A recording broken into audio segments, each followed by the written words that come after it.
আমি শুধুমাত্র আমার সহ-আলোচক সাইফ মোস্তাফিজের একটি কথা বলতে চাই। উনি একটি আলোচনা করছে যে জুলাই মব কিনা। হ্যাঁ, আপনাকে একটু বলি, মব জাস্টিস এবং মব ভায়োলেন্সের মধ্যে পার্থক্য আছে। জুলাই ছিল মব জাস্টিস,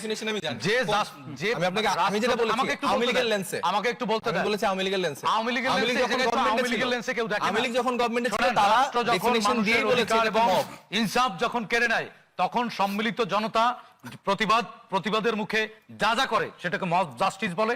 এটা হচ্ছে কাম্য। আর জুলাই গণঅভ্যুত্থানের পরে যেটা হয়েছে যে মানতে বাধ্য করা, এটা লাগবে, শাপলা প্রতীক লাগবে, তাইলে অমুক লাগবে তমুক লাগবে, এটা হচ্ছে মব ভায়োলেন্স।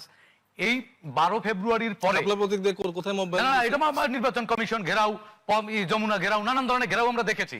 ঠিক আছে, এটা হচ্ছে মব ভায়োলেন্স, মানে ভায়োলেন্স সৃষ্টি করে তার যাই হোক, এটা ফতোয়া না। শাপলা না হলে নির্বাচন হতেই দেবেন না, এটা হচ্ছে মব ভায়োলেন্স। 12 তারিখের পরের বাংলাদেশে এই যে গণতান্ত্রিক যাত্রা আজকে শুরু হলো বা কালকে শুরু হলো, সেই বাংলাদেশে আমরা মব ভায়োলেন্স চাই না। সেটা আপনিও নিশ্চয়ই চান না। আরেকটি কথা আপনি বলেছেন যে জুলাই শুধুমাত্র আপনারা যদি মানে মোমেন্টাম, আপনারা সেটা ক্রেডিট দাবি করেন। জুলাইয়ের আপনারা বলতে কি বলছেন? 21 জুলাই এনসিপি 21 জুলাই শোনেন, এনসিপি জুলাইতে আগে একটু শোনেন, আগে একটু শোনেন, পরে সাধারণ জনগণের কথা বলেন। আগে একটু শোনেন। 21 জুলাই হাসনাত নিজে সংবাদ সম্মেলন করে ঘোষণা দিয়েছিল, I was the reporter who covers that assignment. বলেছে আমাদের দাবি পূরণ হয়ে গেছে, এখন ক্যাম্পাস খুলে দেন, আমাদের হলগুলো খুলে দেন, আমরা ক্যাম্পাসে ফিরে যাব, আমাদের দাবি পূরণ হয়ে গেছে। এটাও তো না কথা। Let me finish.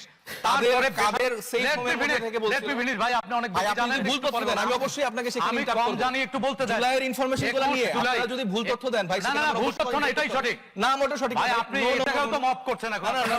আপনি ভুল ইনফরমেশন দিয়ে কথা তুলেন না, এটাই তো মব। ভুল ইনফরমেশন দেন।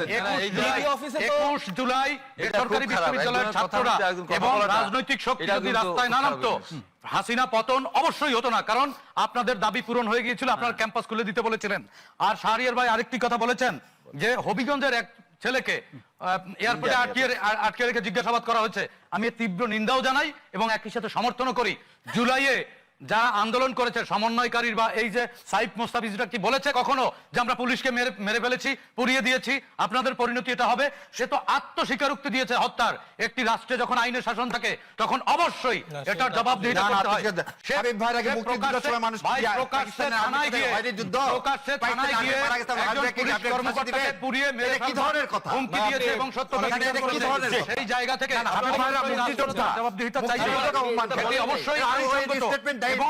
আমার কথা শুনেন, এরকম স্টেটমেন্ট তাহলে আপনি আজকে স্বীকার করে নেন জুলাইয়ে আপনারা পুলিশকে মেরেছেন, আপনি স্বীকার করবেন? কেন দিচ্ছেন রে ভাই? আরে না, মুক্তিযোদ্ধারা হলো পুলিশ মিথ্যা কথা চিল্লায়ে বললে কিছু সত্য হয় না। আবিব ভাই বললো, আবিব ভাই বললো আমি তো বাংলাদেশে থাকলে বলছেন যুদ্ধের ময়দানে। তাই আমার কথা শুনেন, ওই ছেলে থানায় গিয়ে বলেনি যে আমরা অমুক এসআই কে পুড়িয়ে মেরে ফেলেছি, বলেনি না। কে মিথ্যা কথা বলছেন? মিথ্যা কথা বলছেন এলাকাবাসী। কি তখন তাকে অ্যারেস্ট করেছিল কেন? তখন তাকে আটক করছিল কেন বলেন? এটা দাবি করে তখন তাকে আটক করছিল কেন? তখন তো ইউনূস সরকার, ইন্টারিয়াম সরকার ছিল, তখন তাকে কেন আটক করেছিল? পরের দিন আপনারাই তো মব করে আবার তাকে ছাড়তে বাধ্য করেছেন। হ্যাঁ, সুতরাং আমার কথা শোনেন, আংশিক সত্য আংশিক মিথ্যা এটাকে কি বলে আমি জানি না, তবে এটাকে মনে হয় বাটপারি বলে। রাজনীতির মহত্ব করেন, রাজনীতির নামে আসলে